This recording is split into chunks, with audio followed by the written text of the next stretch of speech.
દેશની એકતા અને અખંડિતતાના શિલ્પી સરદાર વલ્લભભાઈ પટેલની 150મી જન્મ જયંતિની ઉજવણીના ભાગરૂપે અમદાવાદમાં મુખ્યમંત્રી ભૂપેન્દ્ર પટેલના નેતૃત્વમાં સરદાર @150 યુનિટી માર્ચનું આયોજન કરવામાં આવ્યું હતું. ઘાટલોડિયા વિધાનસભા વિસ્તારમાં આજે એકતાના સંદેશ સાથે ભવ્ય યુનિટી માર્ચ યોજાઈ હતી.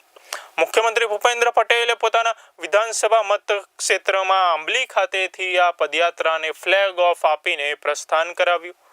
આ પ્રસંગે પ્રદેશ અધ્યક્ષ જગદીશ વિશ્વકર્મા, પ્રભારી મંત્રી ઋષિકેશ પટેલ અને રાજ્યમંત્રી દર્શનાબેન વાઘેલા સહિતના મહાનુભાવો વિશેષ રૂપે ઉપસ્થિત રહ્યા હતા.